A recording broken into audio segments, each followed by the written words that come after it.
Magandang araw po mga Kapinoy. Kamusta po kayo? Magandang umaga, tanghali, hapon, gabi. Kahit sa mga parte ng mundo kayo nandun, ano? Ngayon po ay araw ng Lunes, December 16, 2024. Ano? Maulan dito po sa amin at madilim. Okay, so kamusta po kayo, ano? Siguro magtataka kayo bakit napakatagal ng aking na ako hindi nag-vlog o nag-upload ng mga vlogs ko. Ay, alam niyo po kasi, umuwi po ako ng Pilipinas. Ano, nagbakasyon naman po ako ng mahigit 2 linggo, ano. At bumisita naman sa aking probinsya sa Oriental Mindoro at sa Manila, Tagaytay, San Pablo. So, yeah, nagliwaliw ng ilang linggo, ano.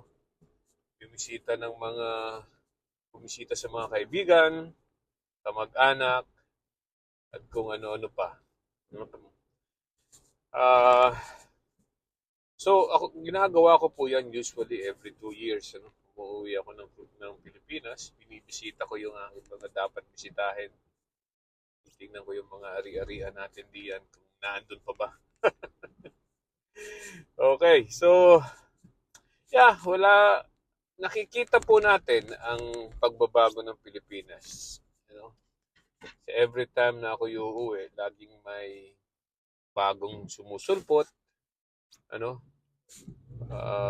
at makikita po talaga sa isang palaging wala sa bansa at minsan lang umuwi, regularly, I mean every 2 years or every year, makikita mo talaga ang diferensya, no? Ang mga developments sa probinsya mo especially.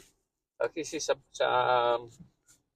Maynila, hindi ko masyadong nakikita ang development kasi lagi naman po talagang napaka, alam nyo na, madami ng buildings, maraming tao, usually ganun pa rin ang traffic, napaka-traffic ko. Yeah. Although may nakikita ako mga bagong mga bagong flyovers. Balita ko meron nang kita ko rin yung bagong MRT o LRT ba yung tawag nila ngayon. Usually nung una kasi na natigil pa ako sa Pilipinas, ang tawag ay LRT, ano. So, yeah, medyo grumagrabe ang traffic, ano. Ang EDSA actually para na siyang talagang napakalaking parking lot usually sa gabi, ano. Ah, kung minsan naman para makaiwas ng traffic, dumadaan kami ng mga what we call this overpass, ano? Flyovers. They call it flyovers or overpass, something like that. Mag-comment po kayo kung anong tawag yan. Tagay ko, I don't know, flyover or overpass. Uh, so yeah, pero nagbabayad ka rin ng toll, no? Every time gagamit ka ng mga ganun, ano? Yung flyover na yan. So gagamit ka diyan, babayad ka ng toll and usually uh, may presyo din, ano? Hindi ko maintindihan kung that is cheap or expensive. Yung mga toll ano na yan, mga binabayad yan sa mga para makagamit ka ng flyovers, ano. Ay sa katulad ko muna na nandito sa Amerika na minsan lang umuwi diyan, para sa akin cheap lang yan, ano. I mean, let's face it, we're earning dollars here. So pag nagbayad ka ng 28 pesos, 50 pesos para sa paggamit ng mga yan, medyo cheap, ano. Wala pang $1 yan, ano. Pero sa mga simpleng mamamayan sa atin, sa Pilipinas, yan ba ay mura? Sa palagay ko po, hindi ganun ka-cheap yan, ano. At at any rate, depende rin naman, that is subjective kung anong klase kang, kung anong kinikita mo, kung malaki kang kumita o hindi, ano? Or kung may nagbabayad ng para sa'yo. Right? Okay. So, pagbabago naman sa aking probinsya, ano? Kikita mo talaga na ganun din, pagrabe ang traffic. Lalo po dun sa aking lugar, sa Calapan City, makikita mo talaga ang ang mga pagbabago. Ano? Nakikita mo talaga yung pagbabago kasi lalong dumarami ang mga sasakyan. At ano, ang mga drivers, kung hindi po ako natutong magmaneho sa Pilipinas, baka sasabihin kong talagang uh, Filipinos are the worst drivers. Ano? Pero diyan po ako natuto eh. So, pag nagmaneho ako sa simula, pagdating ko diyan, acclimated agad ako sa mga uh, sa mga usual driving habits ng mga Pilipino, ano? Na kung sinong mauna, kung sino makaungos, siya ang may right of way. Ganun po, no? I really don't know. Comment again, ano? Sabihin sa akin kung mali ako. Pero, alam naman natin yung ganyan, ano? I might be wrong. Pero, yun po napansin ko, no? Na ganun pa rin, alam nyo, walang sinusunod na right of way. Ang right of way po ay kung sinong mauna o makaungos, yun ang may right of way. So pag nakanguso ka na, palalampasin ka na. No? Kasi pag hindi mo po ginawa yun, hindi ka palalampasin unless meron po talagang traffic enforcers. Ano?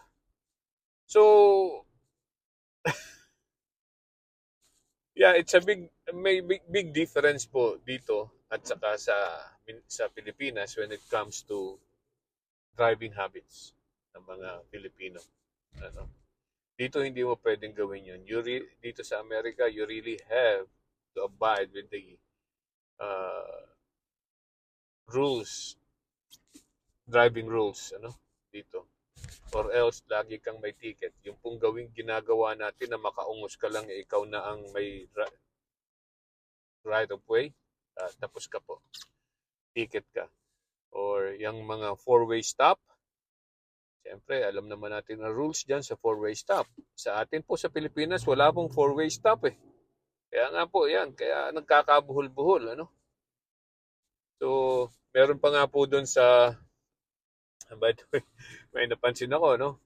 Dati-rati merong traffic light, ano? Actually, nandun pa yung traffic light, ano? Yung post na lang, yung light na lang, pero hindi na nagla-light, ano?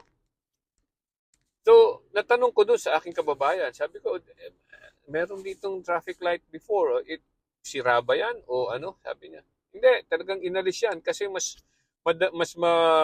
makakabilis daw sa traffic kung aalsin na yung traffic light. Okay. So, which I noticed, mukha nga, no? Dahil, although buhol-buhol, pero alam nyo man, meron tayong unwritten rule nga na kung sinong mauna, siya ang may right of way. So, tumatakbo ang traffic. Ano? Traffic. It's a funny way. Sabi nga, mas nakakapag-traffic pa daw ang traffic light. Wow. Okay. So, sa four-way stop, wala nga sabi ko siya, walang four-way stop doon. Ano? And then, alam naman natin sa atin, nakikita ko pa rin na kung sino ang bumangga, siya ang mali. Ano? Kasi nga po, hindi po nasusunod yung right of way. Ano? So, when it comes to buildings naman, sa aming probinsya, talaga mapapansin ko, no? May mga pagbabago talaga. Every 2 years na umuwi ako, may mga bagong nagsusulputan mga buildings. Doon po sa lugar ko, sa Calapan, nung ako'y bago umalis doon, yung lugar namin, ano, sa Lumang Bayan, ay talaga naman pong walang establishments, walang kung ano-ano man. Ang tricycle, kailangan mo magbayad ng malaki para ihatid ka sa lugar namin. Ano? Yung po dati ay talagang talahiban, although subdivision yun, pero dahil po wala sa gitnang bayan, kakaunti ang nakatira. Ano? Ngayon po, ano? Anyway, yan po yung sinasabi ko lang ngayon dahil this is first time na dinidiscuss ko sa vlog na to, no? Pero ngayon po, ano, ay talaga namang napakarami ng establishments. Ano? May Robinsons na, ano, meron pang isa pang nandun din po yung mga government offices ng Region 4B. Alam po ninyo, ang Calapan ay ginawang capital ng Region 4B. So, kaya po biglang dumami ano ang parang kabuti na nagsilputan doon ng mga regional offices. And dumami din po ang mga tao, no? Mga hindi mo nakilala. Dati-rati, kilala mo yung mga tao, maglakad ka lang sa kalsada, kilala mo na lahat. Ano? Diyan po ako lumaki. Pero ngayon po ay talagang wala eh. Hindi mo nakilala. Paglakad ka, hindi mo kilala kung sino ang mga tao doon. May mga pailan-ilan na kilala mo na pwede mo pang tawagan. Pag nakita mo o natawagan mo, magkikita-kita na lang kayo. Ano? Lalo na yung mga dati mong katrabaho, mga kaibigan mo. Pero dati po, araw-araw, makikita mo, naglalakad lang yan. No? Sa kalsada. Makikita mo. Hindi mo kailangang hanapin. Makikita at makikita mo. Anyway, so, nagsusulputan din po yung mga subdivisions. Naku, kakamahal na ng mga lote, no? Doon po sa amin, sa aming parte sa Lumang Bayan, nung una, sabi ko nga sa inyo, ang lote ay parang nabili ng aking magulang yan ng parang 2,000 pesos. Ano? That was 1970, yung lugar ko doon. Ngayon po ay tumatakbo na sa 20 to 25,000 per square meter. Samantalang yung po noong una, ang bili nga ay parang 2 piso, 2 pesos per square meter. Yung bagay ho, ngayon ay 20,000 per square meter, minimum. Ano? Yung aking bahay na kare-release lang, na kompleto ko na po ang pagbabayad nun. Ano, by the way, kaya ako nagdumaan ng Batangas. Kaya kinuha ko na yung title at naparelease ko na rin ang mortgage from the GSIS. So, nung una, ang lang ay parang 750 per square meter or something like that ang valuation ng GSIS nung kinuha ko yun, nung aking iniloan yun during the time na 2020. At year 2000, I mean, yeah. So, ngayon, iba from 700 to 1,000 pesos per square meter noon. Ngayon ay 20,000 per square meter. That's a big leap. No? Medyo mabigat-bigat na nga ang bumili ng lote doon. Ano? Okay. So, malaki po ang pagbabago. At maganda naman po at nakikita natin ang development. Ano? Kaya lang, siyempre, ito ating namang mga opisyal. Mga government officers like mayors, governors, whoever there, kung sino man ang gumagawa ng planning sa town, dapat naman po sana may forecasting sila, no? Hindi yung gagawa lang sila, actor sila at the time of the need.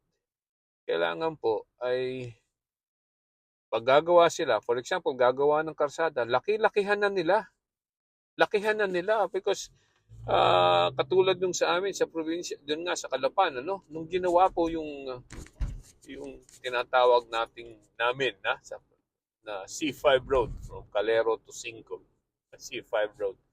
2 line lang po 'yan. Single lane, balik sa Lubungan. Doon nga po dumaan ngayon yung development. Ngayon kaya traffic. Kung yan po ay ginawa na nila agad ng 4 4 lanes o 3 lanes each man lang, ano? Eh di, hindi magta-traffic. Sa ngayon, ano? After 20 years, dapat nakita nila, oh, magiging traffic dito. Pero hindi po, kulang sa forecasting. Ano? Ngayon, nahihirapan na silang i-exercise yung eminent domain o kaya bilhin yung mga nandun sa tabi para palaparin ang karsada dahil mahal na. It will require a lot of money from the local government to buy those properties para palaparin ang karsada. Okay, so I don't know, but I think dun ang dapat na maging gawain ng mga, especially ng mga naandyan sa local planning, ay dapat may forecasting sila. Ano? Okay, so welcome back ako dito sa trabaho na naman. Kadadating ko lang ho kagabi. By the way, ano? Tapos ngayong umaga, pasok na agad sa trabaho. Ganyan po ang buhay dito sa Amerika. Sinasagad ko rin naman po ang aking bakasyon. Ano? Dahil bihira naman ako magbakasyon. Alright. So, yeah, i-discuss natin sa susunod yung mga nangyayari sa Pilipinas. Sa ngayon, dahil medyo natutulog ata yung impeachment, ano, tingnan natin kung ano nangyayari diyan. So, yes. See you next time. Bye-bye.